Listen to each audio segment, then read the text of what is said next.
Nicolas. Nice to meet you. I'm Anna. I'm with the website Dude I Watched That, and we're covering hot docs this year. And I was wondering if you would be okay talking about your documentary with me for a little bit. Yeah, of course. I was waiting for this call. Okay, good. So firstly, I just wanted to ask you how you got into filmmaking and storytelling through And the first one, it was like eight years ago or 10 years ago maybe. Start the process. The name is Beaverland. And I was finishing film school when I met this. It was a couple of scientists and they were investigating this plague of beavers. Actually, it's the Canadian beaver. Like 80 years ago, a couple of the Argentine militaries bring 20 couple of beavers to make this hat industry in Patagonia. And now it's 300,000 beavers eating all the native forest. So that's how I get involved with the documentary. And actually, this movie is really connected with Gaucho Americano, because that with the beavers I met the Gauchos, because the Gauchos are from Patagonia, and the main fight.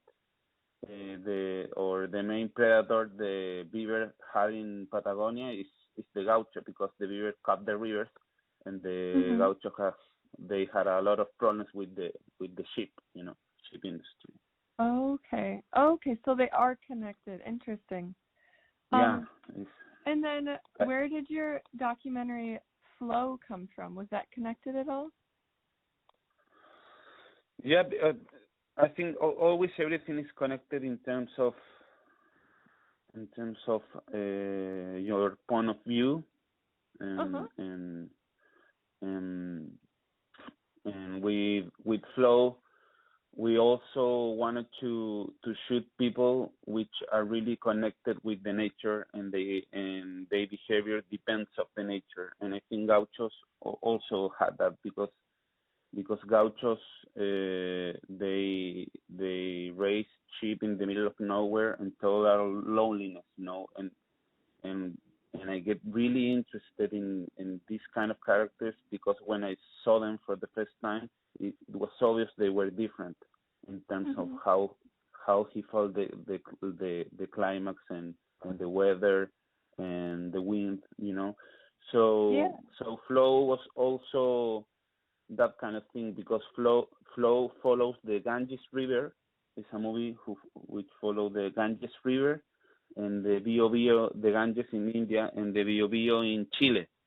So the idea of the movie in the Ganges, the Ganges start in the Himalayas, and the Bio start in the Andes. So what we wanted to see is how similar is the people in terms of territory connection, and it was true that the first time we were in Himalaya shooting in the Himalayas, where the Ganges start, we fell in Chile, in the precordillera of Chile. It was an amazing experience to understand how the nature is really with a really strong connection with our behavior. Yeah, interesting. Yeah. Oh, that's awesome. And then how did you find or meet Joaquin and Victor? Are those two Gauchos that you met when you were filming Beaverland, or did you meet them a different way? And how did you know that you wanted them to be your subjects of this film? Yeah, the thing is, in Beaverland I met the Gaucho culture, and I always wanted to do something with them, but I never realized what I want to do, So I think it was in 2015. A good friend of mine, Paula Lopez Wood, she's a journalist. She made this article about these Gauchos going to work in the States, and also the Gauchos they're really into Western culture, into cowboys culture. They really love Okay. Western movies, and they like that idea of being alone in the field, like by yourself, taking care of the cattle. So the idea was making this West kind of documentary Western movie with a gaucho in the States. So that's what appeared in my mind, at the beginning. So Okay. we start raising funds, and then we got our first fund to do the research, and the cattle industry, in the sheep cattle industry in the States, they do it in national parks, the rent Mhm. national parks. So they're really into the mountains. So you have to drive maybe 100 miles, 200 miles sometimes, and Wow. we start like reaching some gauchos, but it was difficult at the first time. We spent, I think, 2 weeks when we found the first one, and it was amazing because the gaucho, they had a really particular shape, because they used this hat they call boina. It's a special hat, and you can see it from far. And when we saw this image of this gaucho, I remember the first one was in Colorado. we Okay. we we drive 200 miles, and first we saw a bear crossing, the first bear Oh I my saw in my life, and then we saw this, and then we saw this Chilean gaucho in the middle of in the middle of Colorado with 3,000 sheep. Uh-huh. So it was amazing. And when we found this first gaucho, then we start finding more. So, Okay. and we found almost five or six. But when I met Joaquin, I think he represents to me what is a gaucho. It's like, because he's really into his culture, and Mhm. he's really nostalgic about his family, Yes, yes. and the melancholy he has in his heart really moves me to he I think that melancholy was really connected with the rhythm I wanted to give to the documentary, Mhm. and in the meantime, when we start shooting the movie, this new young gaucho with another generation, Victor, appears, and was really interested maybe to tell the two stories.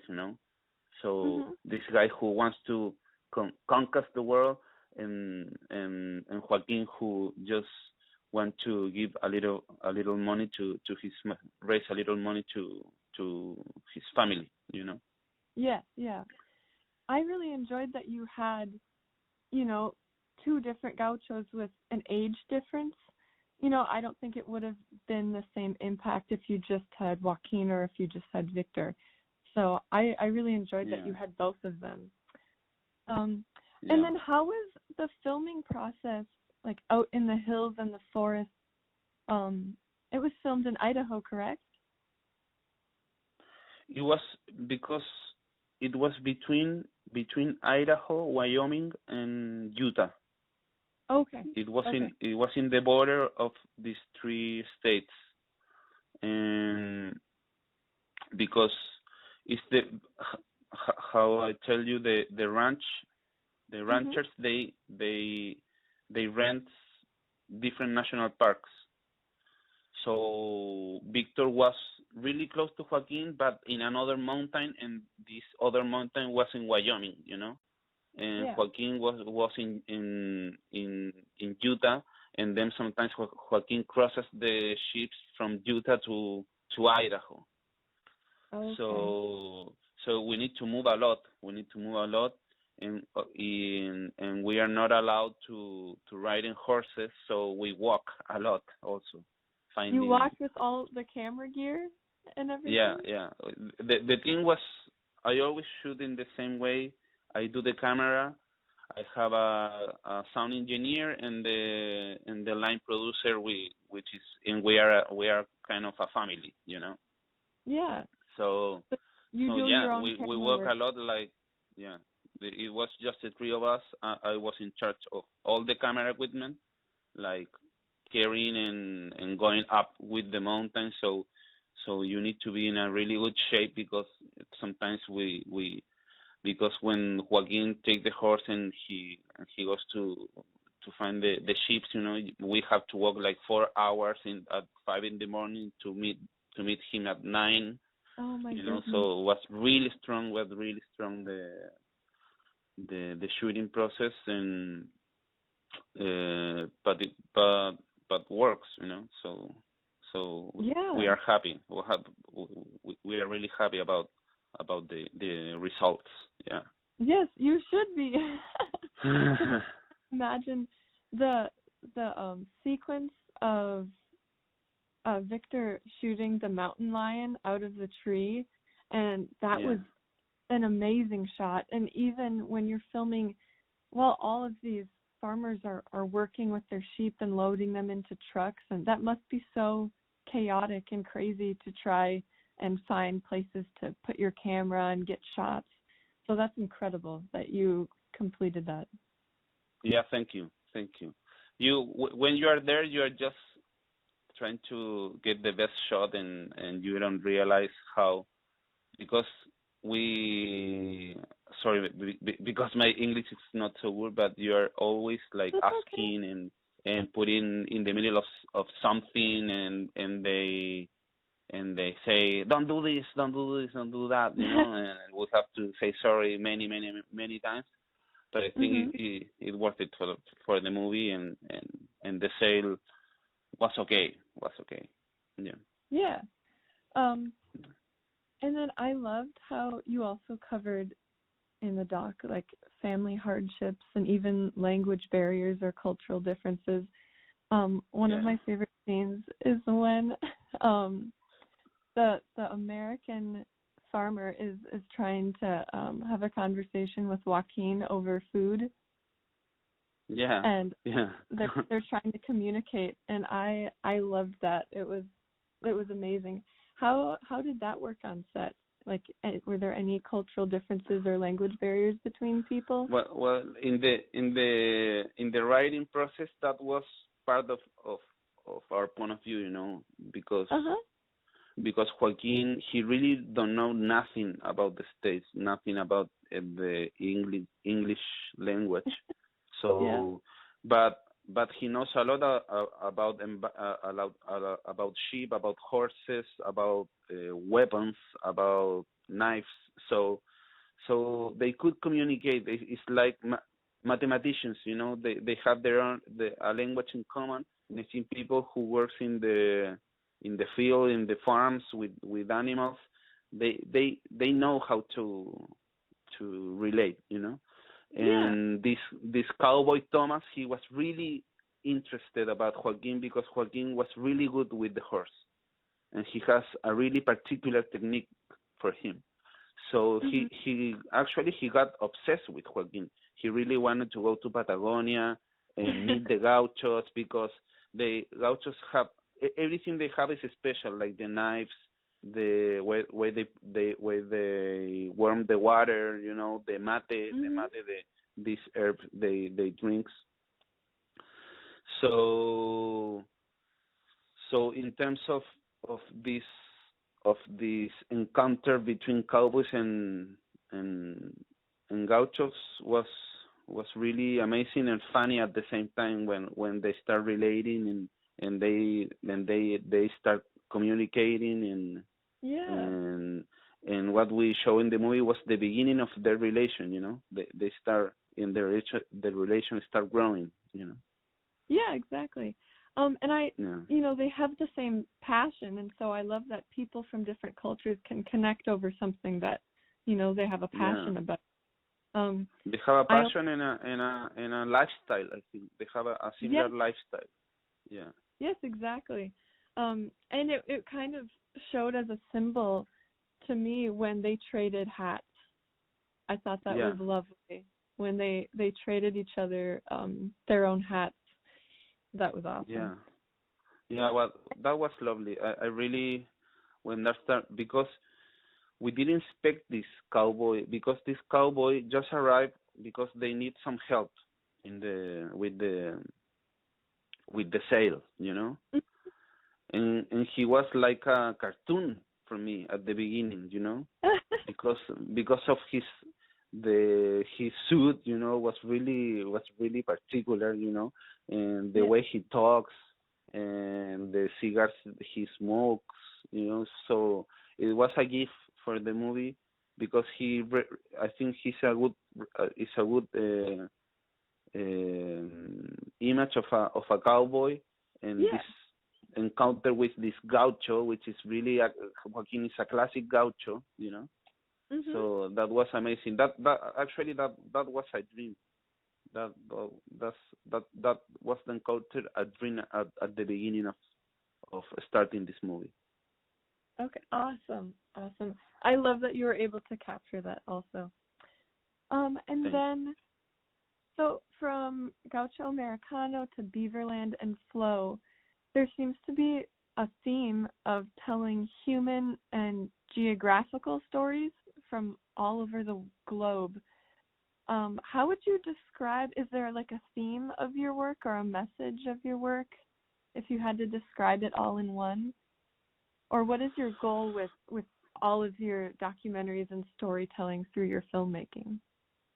Yeah, well, first, for me, making movies, first of all, is opportunity to me, you know, to understand and go to places I really want to go and understand, you know. So, and for me also, it's really, movies give me the opportunity to live adventures. That's what I love about making movies, because every movie you learn a lot, and you experience things you cannot do in any other, not even traveling, you know, because the purpose of making a movie really, you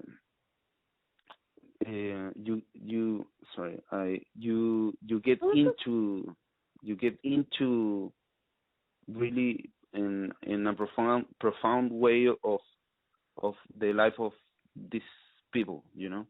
So it's a movie is a good purpose to get into it.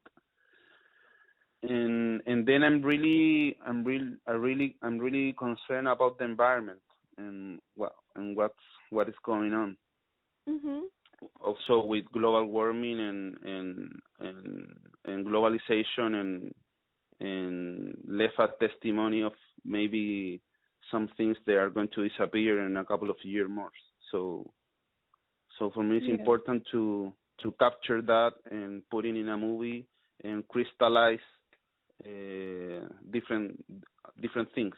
I think for me now it's the gaucho, because gauchos now the ship industry in Patagonia is getting industrialized, so it's difficult to see a gaucho like that, you know, a classic gaucho like Joaquin. So I want to leave that and crystallize in a movie.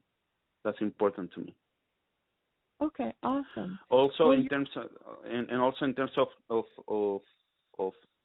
cinematic, in the artistic way, I love the idea of making a space a cut, because you live in the people who watch movies mostly they live in cities, and I like the idea of going and watch my movies and forget about that and live in a different space and time experience, you know, with a lot of nature. I love this idea when you watch movies.